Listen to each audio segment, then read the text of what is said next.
Good afternoon, good morning, good evening, good day, ciao, buonasera, whatever it is, wherever you're listening, welcome to this episode of the Digital Access Show.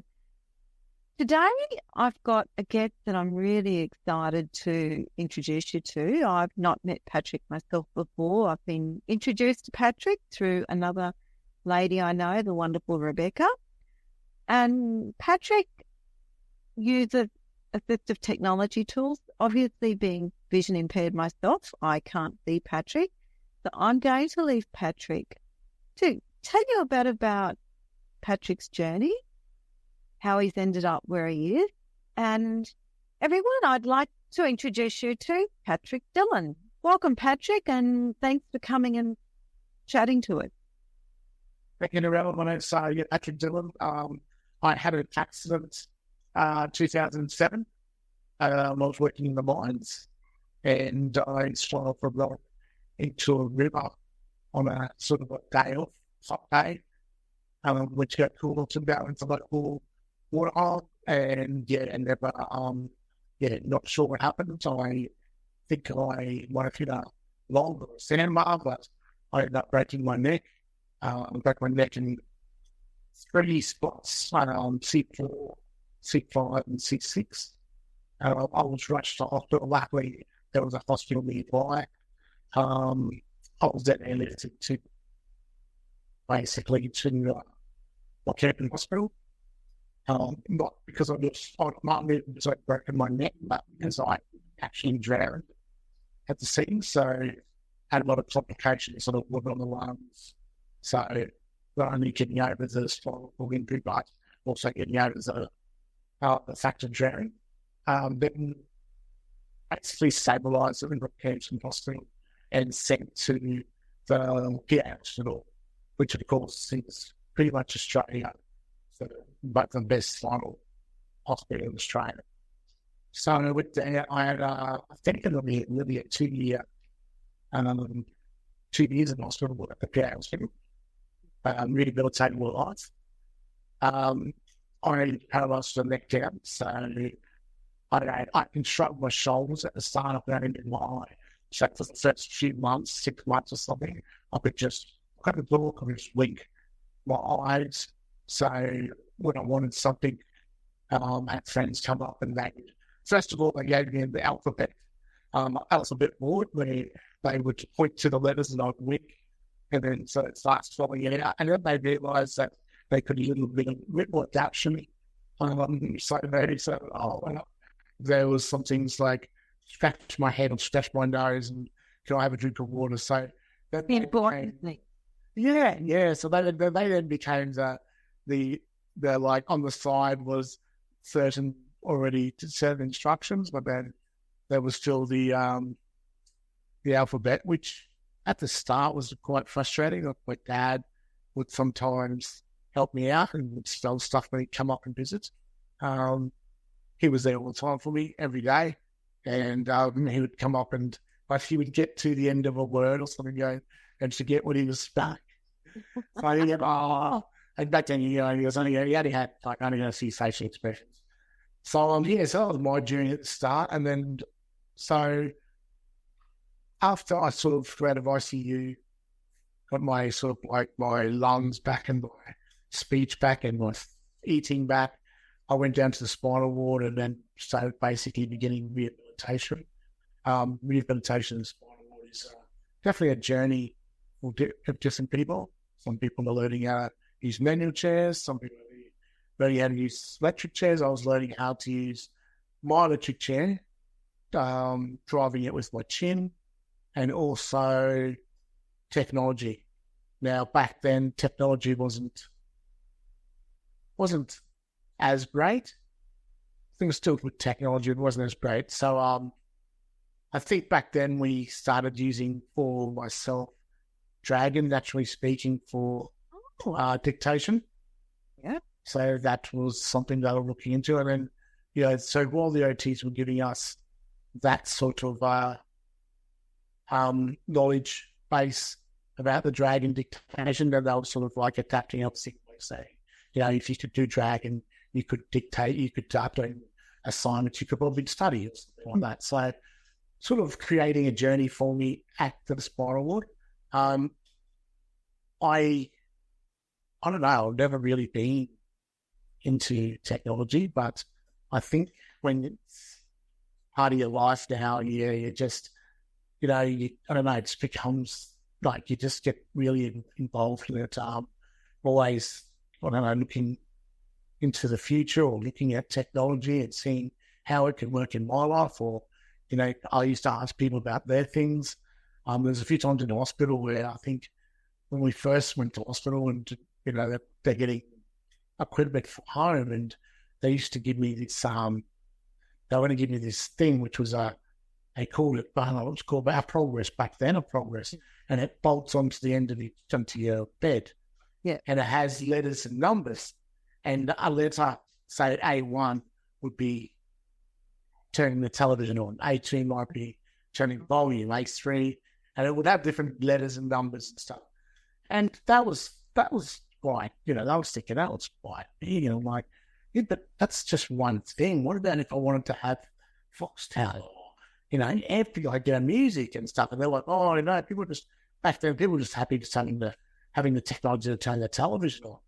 And I'm like, oh, I would like to do this. So anyway, I wrote a letter to the government. They only give you so much funding back in the spinal ward for equipment.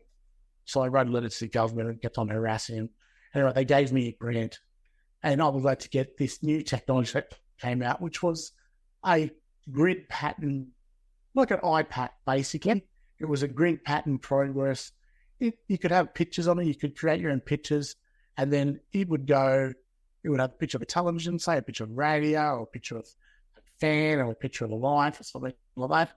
And what it would do is you would blow into a straw, and it would scroll through it. And once it got to the picture that you wanted, you would then blow or puff, sip or puff again onto this icon. So let's say it was television, and then it would open up another menu that would have, turn the television on, channels changing. So that was exciting for me. I was like, yes, I'm going to be able to do that in a bed. It's a good journey though, Patrick, isn't it? So you're a tradie in the mines or a truckie or? Yeah, I mean, all of the above, yes. Yeah. Going from that to having to relearn and really get into technology. I have to admit, I actually grew up in that area. So when you said the mines, I thought, you said rock, I thought, yep, know exactly where you're talking about. And I mean, out there, just to set the scene as well for the audience, back in the 2000s, I remember Mum and Dad were still living at a small place called Baralaba, where I grew up. And I had a mobile phone, but there were only 2 or 3 spots where a mobile phone would work at Baralaba. Outside the cattle yard, outside where the old morgue used to be, and from memory, I think it used to be at the rubbish dump. So, Patrick, you wouldn't have had access to the technology at Baralaba or out in the mines because the mobile phones weren't there that you could use. The networks weren't there. So it would have been a big change for you going from there to to having to relearn everything. Yeah, definitely. Like, I mean, back out in the mines and stuff, I think like you said, when I was in the camps out there, and I think we had to walk like 200 meters or 300 meters or K down the road just to call Dad. Certain where they said like black spots and stuff. Yeah. But just the actual technology's all changed. Like I'll be honest, I knew how to use a computer, but but not like how I know how to use one now, really in-depth computers. Yeah. But just the technology, I mean, I've seen how much it's involved, over just a period of my injury has been, unbelievable, just in the technology of the chairs. And I don't know. I'm sure we're keen. I'm an M&A, but I'm pretty keen to always learn about different technology and how people use it, and also, I suppose, to give people what my technology is and what automation I have. Yeah. So going from having to relearn all that technology, learning to use it in a completely different way to the way you were using it, to being, as independent as you are, you work full time again? you're on a various committees around the joint, advocating and different things for people with disability. What type of technologies do you use every day to keep yourself independent? And I believe you've got a child. So, you've got homework to do there as well. Yes. With the child side of things, I'm just basically, I've got my chair, so I'm basically just a wheeling playground for her. A wheeling climbing frame. So it's just, so that's, but on the technology, we've adapted my wheelchair for her. Like, we've got seats that sit on the front of it so she can sit there. Get towing points and stuff like that. With the work side of things, like, I've got like a 3-screen computer thing at home. And I just don't only use the 3 screens. I'll use them a lot. And it's not just because I probably would use it before if I wouldn't have had this disability, but with the disability as well, I do my mouse with my chin. Okay. So how that works basically is my wheelchair is a chin controlled wheelchair. Yeah. So I move my wheelchair with my chin. But when I pull up to any device like a computer, I can then turn my chair into a Bluetooth and my chin controller becomes a mouse. Okay. So, yeah. So if I'm out and about, I can just press a button on my wheelchair. It goes to Bluetooth. I can pick what device it is. If it's my phone, I just press that, and then I can use my chin controller on my phone as a little mouse pointer. Yeah. And then do a click and drag and a click thing and stuff. And it's the same as a computer. Isn't innovation unbelievably brilliant? I mean, what it allows us to do. So again, you use your computers and your phones to control a lot of things in the house, the light, air conditioning, TV. Yes. The wiggle, important things. Yes. So on my bed, I have like an iPad, and I have a technology called, should have forgotten what it's called, Housemate. Yep. It is basically a scrolling, same as Progress. It's got pictures of houses and pictures of pictures of the house and then picture of television or lights or aircon and so forth. And the same thing again. It's a sip and puff. I have a straw with a sip and puff. You can have as many straws as you want. One control box can either be sip and one can be puff. So I have like on my bed, I have a system of straws, and they do certain things. One would control the environmental control unit, so I can control stuff around the house. Some of them control the doors, the front doors, the back doors, the front gate if I let someone in, and then some control the lights. And I have backup with the lights as well because some of my stuff is controlled by Google. So it's automation, so it's all voice as well. So I have the voice side of things, but then they always have, and so you can always just move it around the house and it can do all those things. But if the internet goes down, I've still got my chair that has the same technology in my bed that has the same technology, and that's opening blinds up, that's sitting up in bed, that's turning televisions on. So it's not everything, but it's definitely way enough to keep yourself occupied for the day. Yeah. What other challenges do you find then, Patrick, to, on the net, to accessing information? Is there particular things that you look at and think, oh, I wish they'd just fix that? I'm actually pretty cool with technology. I mean, there's so much more that's happening and adapting. And I think a lot of things that people don't understand. I think back in the day when I first had the accident, that people didn't understand that there was assistive technology to help people with wheelchairs and people with disabilities. And then there was the actual technology where you just have people that want life easier. They don't even have to be a disability. They could be just able-bodied people They just want to home automation. They want to hold an iPad. And they don't want to go turning lights up upstairs and stuff like that. And I think back in the day, they were so separate. And I think now they're slowly entwining and coming together so that people understand that, okay, like on some of these companies that they've gone like they've done a lot of home automation and they've realized, okay, well, home automation doesn't just deal with some rich people that live in nice big houses and want to do that. And it's actually people with disabilities can use home automation. So it's actually starting to all come together and the technologies all come together now. It's just, I think there's a lot of technology out there. There's heaps and heaps of technology out there. Mm.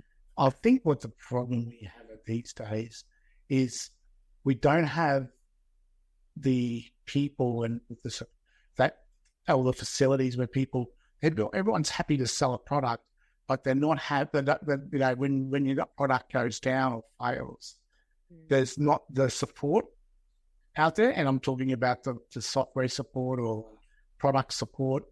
That's the problem, I think, where things fail. And I think also, some people, there's not enough people that use these products or know about these products. So, yeah, it's an interesting one there because I agree. I mean, for me, obviously, I'm very dependent on screen readers. And when they do an update that changes one thing slightly, a classic is Microsoft Outlook. The new version of Microsoft Outlook is going to be a web version. And I'm so used to using the shortcut keys that using the web version is so frustrating because I can't anymore. I've got to tab more. I've got to use a lot more keystrokes to do the same thing. And that's frustrating because it takes me longer. I mean, my other one at the moment is I keep getting bills lately that are not tagged correctly so I can read them. Oh, okay. Yep. And that's frustrating because if I can't read my full electricity bill and know my usage, I've got a problem. Yeah, for sure. And you can't budget anything else. What type of issues do you have in that area, or you're pretty lucky? I'm pretty good. I mean, I think technology always is going to have their bugs, and they're always going to have, updates and things aren't working. I think I use Dragon a lot. Yeah. And Dragon sometimes fails. And last week I did an software update, like we said, and it actually changed the whole screen format without words. And I was like, it took me a whole day to find out how to get it back to normal. And I think sometimes, I think updates are definitely a killer, especially on phones. And that. I don't think that. Yeah, I don't know. These guys, the people that do it, they're trying to, make the projects or make the programs and the applications, get better. But they're not realizing what the damage can be done. Yeah, especially I always find, I don't know about everyone, but I always found that, a lot of spawn guys and girls, we like old people, we just like routine, we like that product that works. We don't like new products. We want to stick to that product. And it's there's always someone out there saying, you'll try this new product. And it's very hard I find it very difficult. I think I'll probably spend thousands of dollars on new products and put them back in a box. So I don't know how work well for me. And there's probably a big shed full of them. And I've got to admit, I'm the same for me. And it's even obviously, I use cane a lot. And I'm really excited because I've got this new cane called a no jab cane. We're going to Italy this year, and the cobblestones, the last time I went to Italy, it wrecked my cane, the cobblestones, just completely wrecked them. Yeah, and I was just, and I thought, okay, we'll get a different type. And I'm really excited to go now because I just want to try the cane. Now it's all, this will be a bit fun. Let's see if it works the way it should. But one of my other pet hates for me is at the moment, audio description. I'm loving ABC because for me, I'm a fan of Mustard Dog, which is an ABC TV show and talking about training dogs and cattle dogs. And this year was Border Collies, which is right up my alley. And I loved it. And Mustard Dogs is audio described, so I could sit there and I can listen and I can hear what's going on. But if I go to the football and listen, because I'm a mad NRL fan, and like this coming week with the NRL, I don't want to hear about the commentators back in '94. I want to know where everyone's on the play or where they're playing, what positions they're in, you know. Like, where the fullback's actually standing and position, so that, because if you can see it visually, it's fine. But I can't see whether the fullback dropped right back or, those things. And I find those are great big barriers for me. From the sounds of it, you have different barriers or challenges. I prefer the word challenges. It's more. Yeah, challenges is pretty good. I mean, challenges is always very challenging. I think with me, I think it's just the biggest challenges are internet. Yeah. Which is everyone's challenge. I mean, when the internet goes out in my house, it's not just me. The kids come down. What the hell? The internet's gone out. Like, yeah. But it's actually like a big thing for me. It's it's that's for me. That's Google. That's a lot of the voice activation stuff. I'm lucky to have that, but I'm also power. I mean, because I mean, everything in my house runs on power. I mean, apart from the obvious, but beds, equipment, chairs, all that sort of stuff. Yeah, it's all definitely power. So, So I tend to think that the actual technology side of things, I mean, I don't really have much issues. I stick with what I know, and then resource. If it's like, a new a chair coming out or something, I'm always on top of it. The basic, like if it's a new headset or something for Jabra, to do with some computer technology or something like that. I'm always like looking for a new one or trying to make sure I stay on top of what I've got now. Yeah. But I think that the biggest killer is basically power and internet. My biggest killer. It's something I don't think about, because for me, for me, it's losing power. I just have my phone. I've got a couple of battery chargers, and that's all I need. I can keep going. But it's a very different thing again, isn't it? Yeah. It is everything for you. For sure. I mean, losing power. Yeah. I mean, we can't use. There's nothing. I mean, I'm not easily bored, so I can amuse myself. Yeah. But my bed relies on electricity. The mattresses your pressure mattresses rely on electricity. That's set Google, so all the home automation, actually the whole home automation is run on internet. And I have a backup thing, but the internet is a big thing. So what about like web pages and trying to access information? Do you find design and structure of web pages can be problematic for you? No, I don't seem to have much difficulty with all that sort of stuff. As I said, I've got the chin controller.